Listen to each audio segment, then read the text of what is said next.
मामला तो इतना जघन्य है कि अगर कोई वास्तविकता में उस दर्द को महसूस करे तो वो रो पड़ेगा। इतना दर्दनाक है कि एक माँ क्योंकि माँ और पिता एक ऐसा रिश्ता है, बच्चों के लिए वो सुरक्षा कवच होते हैं, छाया होते हैं, हीरो होता है पिता और माँ ना।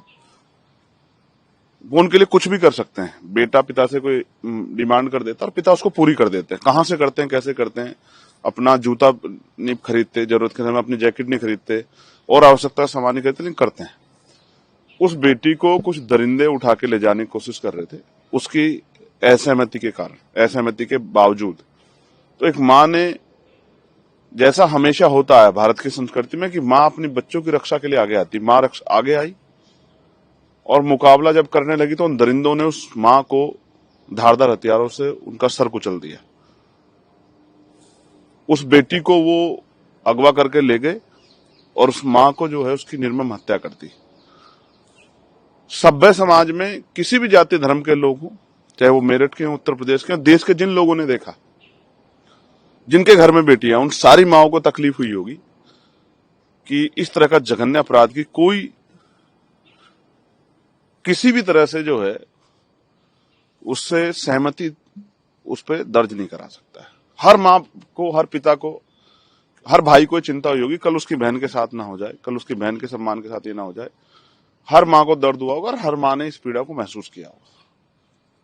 मैं उस परिवार से, क्योंकि मैं बाहर था, मेरी परिवार से बात हुई, मेरे कहने के बावजूद उन्होंने अंतिम संस्कार किया। मैंने उन्हें कहा कि आपकी जो तकलीफ है आपके दिल में, बेटी बरामद नहीं हुई, उसको हम लोग कराएंगे, लड़ाई लड़ेंगे। पुलिस प्रशासन 24 घंटे का समय हमसे मांगा था। परसों रात वो समय पूरा हुआ, कल हम लोग मिलने जा रहे थे। जानबूझ के ऐसा क्या है उस गांव में जिसको छिपाया जा रहा है? लड़की का भाई बयान दे रहा है, लड़की के पिता रो रहे हैं।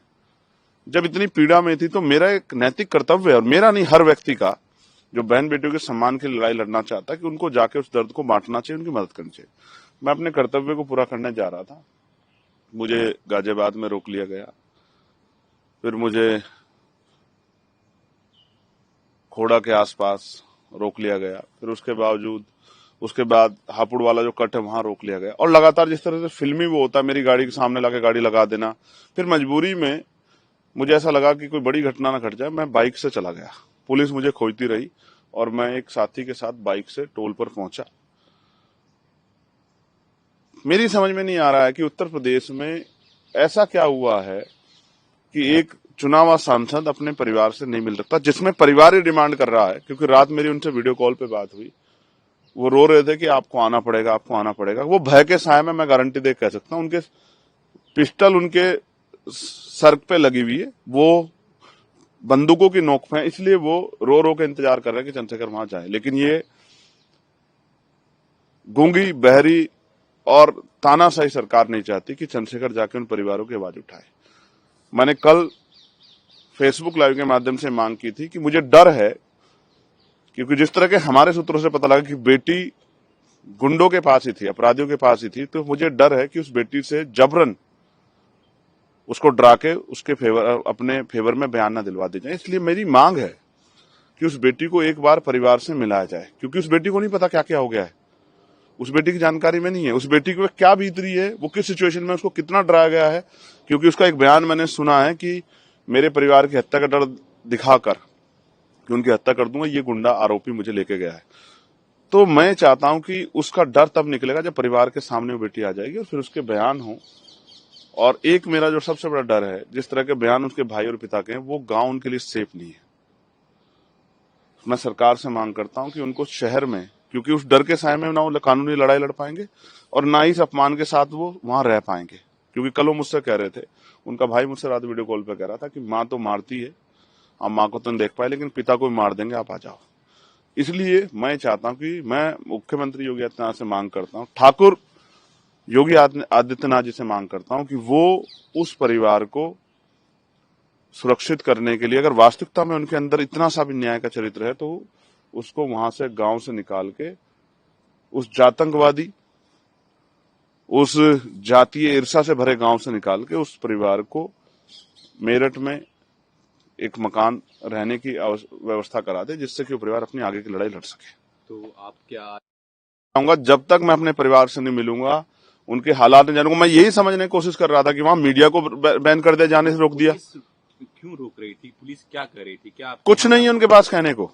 ऐसा लगता है कि मुख्यमंत्री ने उनको आदेश दिया, क्योंकि सिर्फ मेरठ की पुलिस नहीं थी, सहारनपुर की पुलिस, गाजियाबाद की पुलिस, जिस रास्ते से मैं जा सकता था वहां की पुलिस सक्रिय थी मुझे रोकने के लिए।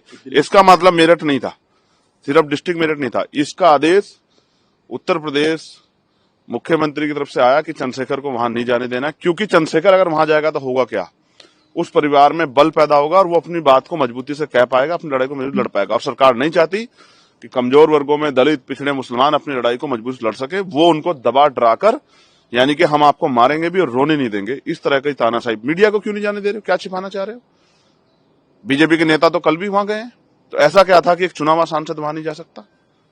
उसका कारण मात्र ये था कि चंद्रशेखर जाएगा तो उस परिवार में बल पैदा होगा, उनमें बल पैदा ना हो और वो तड़प तड़प के वहीं मरे, डरे, वो अपनी बात ना कह पाए। इसलिए क्योंकि जब मैं उनसे वीडियो कॉल बात कर रहा हूं, उनके चारों तरफ पुलिस खड़ी है, वो क्या कह पाएंगे अपनी बात को? अब समझिए हालात क्या। वो मेरे साथ 2 मिनट बैठ के अपनी बात कहते, मैं उनकी बात को सुनकर मीडिया के सामने अपनी बात को रखता, प्रशांत सवाल करता। इसलिए मैंने कल भी मांग की थी अधिकारियों से कि उस परिवार की सुरक्षा सुनिश्चित की जाए, और मैं पुनः मांग कर रहा हूं।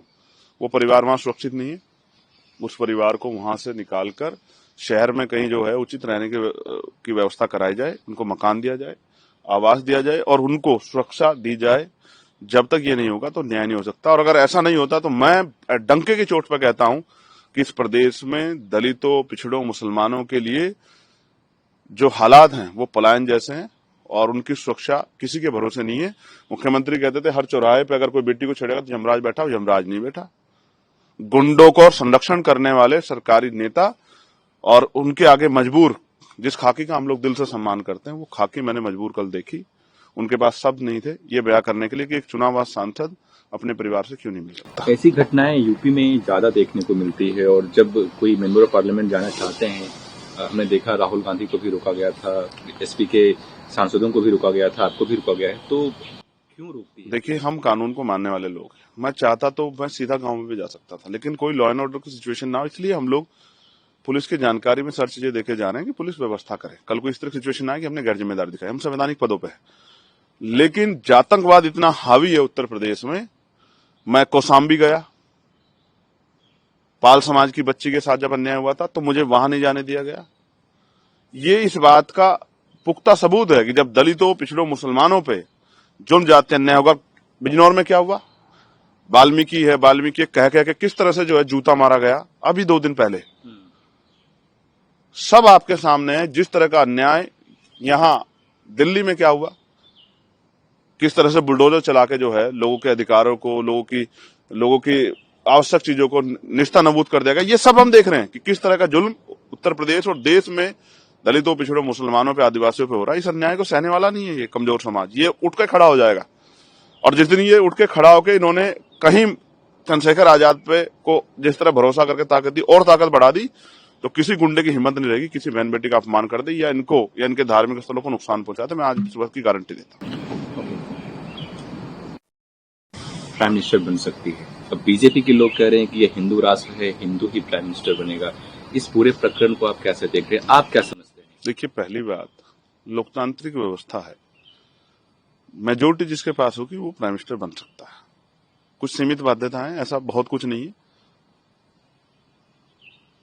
बन सकते हैं लोग, लेकिन ये हिंदू राष्ट्र नहीं है। मैं आपकी जानकारी के लिए स्पष्ट कर दूं, बीजेपी वाले, अगर कोई बीजेपी का नेता इस बात कह रहा है, हालांकि मुझे नहीं पता किसने कहा है, तो आप ये समझ लीजिए कि वो उसकी आस्था संविधान में नहीं है, कानून में नहीं है। इस देश के जो क्रांतिकारी थे, जिस देश के जिन्होंने देश के लिए बलिदान दिया, उनमें नहीं है।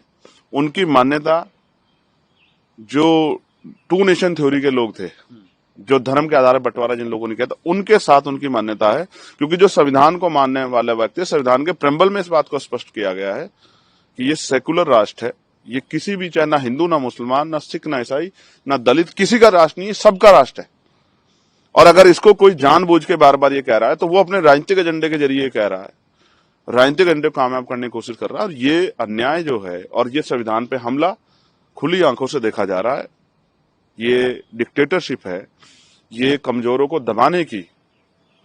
अभी अगर किसी से आप डिबेट कर लो, कोई बड़े से बड़ा नेता आ जाए भारतीय जनता पार्टी, मुझसे डिबेट करके बताए कि उनके हिंदू राष्ट्र में दलितों, पिछड़ों, आदिवासियों, मुसलमानों की क्या जगह है, क्या उनको संवैधानिक अधिकार मिलेंगे नहीं मिलेंगे, या पुनः उन पे वही चीजें थोप दी जाएंगी जो चीजें मनुस्मृति के अकॉर्डिंग उनके ऊपर पहले से लागू की गई थी कि वो संपत्ति नहीं रख सकते हैं, वो धार्मिक स्थलों पर नहीं जा सकते हैं, वो बहन बेटियों के उनके सम्मान की रक्षा के लिए उनको चैलेंज करना पड़ेगा, और तमाम तरह की और बाध्यता है कि वो शिक्षा नहीं ले सकते हैं, वो शिक्षा दे नहीं सकते हैं, और तमाम तरह के वो जो ऑब्जेक्शन उनके ऊपर लगे थे, क्या वो दोबारा इस देश में लागू होने वाले?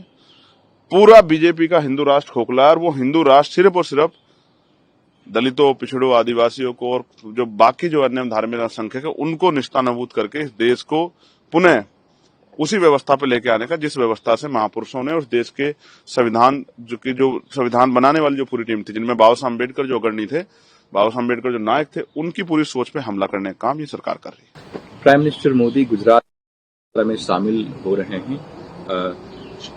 जो मंदिर है सोमनाथ स्वाभिमान पर्व, उसमें भी वो पार्टिसिपेट कर रहे हैं, कैसे देखते हैं? करना चाहिए, उन पे बहुत समय है, उनके पास बहुत समय है। देश में तो और कोई दिक्कत है नहीं, बेरोजगारी देश में अब नहीं है, महंगाई खत्म होगी, कोई उस तरह की जो एजुकेशन व्यवस्था बहुत अच्छी होगी, हेल्थ सेक्टर बहुत अच्छा हो गया, एक्सीडेंट नहीं हो रहे हैं, बढ़िया सड़कें बन गई हैं, तमाम तरह की कोई परेशानी नहीं है। टैरिफ वैरिफ अमेरिका हमारे पर अब कुछ नहीं कर, सब डर गए हमसे क्योंकि हम विश्व गुरु हो गए। उन प्राइम मिनिस्टर, जिस देश के प्राइम मिनिस्टर इतना समय है कि वो कई कई घंटे, कई कई दिन धार्मिक कार्यक्रम में दे सकता है, उस देश को चिंता करने की जरूरत नहीं, उस देश का बेड़ा गर्क होना में कोई ज्यादा बहुत समय नहीं लगने वाला। ये धार्मिक अंधता, देखो एक बात आप जानो, धर्म सबका अधिकार है, प्राइम मिनिस्टर हो या कोई आम आदमी, सब शामिल हो सकते हैं, लेकिन सिर्फ धर्म के आधार पर देश चल जाएगा ये संभव नहीं है। अगर मजदूर मजदूरी नहीं करेगा तो उसके पास पैसा नहीं आएगा, पैसा नहीं आएगा तो उसके पेट में रोटी नहीं जाएगी, उसके घर के उसके बच्चों की आवश्यकताएं पूर्ति नहीं होगी। मैं अच्छा लगता है कि प्राइम मिनिस्टर यात्रा निकालते बेरोजगारी के ऊपर, उस यात्रा में शामिल होते जो बेरोजगार यात्रा निकाल रहे हैं, जो उन पर डंडा पड़ रहा है उसमें शामिल होते, तो उसमें तो शामिल नहीं हो रहे हैं। बहुत सा सारी चीजें, महंगाई जिस तरह से जो है मार रही है लोगों को, जिस तरह लोगों को रोजगार न मिलने का प्लान करना पड़ रहा है, इन सब चीजों पे कब प्राइम मिनिस्टर बोलेंगे? तो वहां तो चुप्पी है बहन बेटियों के जुल्म जाति अन्याय पे। और वो कहां गए सब लोग जो बेटी बचाओ बेटी पढ़ाओ का नारा दे रहे थे? अब कहां गए वो सब लोग? जब उत्तर प्रदेश इतने बड़े, जो देश के बराबर है, इतने बड़े सूबे में दलितों की बेटियों को कुचला जा रहा है, उनको दिन दहाड़े अगवा किया जा रहा है, कहां गए वो सब लोग? सब ठंडे हो गए। ये हिंदू राष्ट्र है? क्यों नहीं आए विश्व हिंदू परिषद के लोग? क्यों नहीं आए बजरंग दल के लोग? क्यों नहीं आए आरएसएस के लोग उस बेटी की रक्षा के लिए? क्यों उस बाप को रोना पड़ रहा है? तो आपका हिंदू राष्ट्र ये यहीं समाप्त हो गया। यूपी में एसआईआर हुआ है, काफी चर्चा, वोटर एडिशन डिलीशन की बात कर रहे हैं, आप क्या समझते हैं? अखिलेश यादव ने तो कहा है कि जो एसआईआर जो पब्लिश करता, जो एसआईआर हुआ है, जितने वोटर्स ऐड हुए हैं, कटे हैं, पब्लिश करने से पहले बीजेपी के पास लिस्ट थी।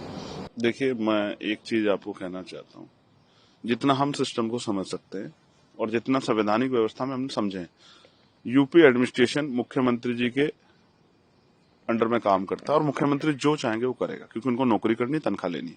जो नहीं मानेगा उसका वेतन रोक दिया जाएगा, उसको सस्पेंड कर देगा, उसकी पोस्टिंग छीन ली जाएगी। तो बीजेपी जिस तरह से चुनाव को मॉडिफाई कर सकती है अपने फेवर में, जिस भी तरह के बदलाव करेंगे, जैसे मुख्यमंत्री ने कहा जिन सीटों पे 10,000 से कम अंतर से आ रहे हैं उन पे मेरी निगाह है, और आप देखो बहुत सारे ऐसे जिले हैं जहां 10,000 के अंतर से आ रहे हैं, वहां 10,000 से ज्यादा 20,000 वोट कट गया है, और कटने वाला किनका? दलितों, पिछड़ों, मुसलमानों का, आदिवासियों का। तो आप ये समझो, चिन्हित करके जो जातियां इनको वोट नहीं दे रही उनका वोट काटा जा रहा है। ये गुंडागर्दी चलेगी नहीं, बहुत समय हम लोग लड़ेंगे, हम लोग सड़क पे भी लड़ रहे हैं, हमारे जो कार्यकर्ता हैं, बूथ रक्षक है, वो भी लड़ रहे हैं, और हम इस लड़ाई को जारी रखेंगे, हम इस लड़ाई को कमजोर नहीं पड़ने देंगे।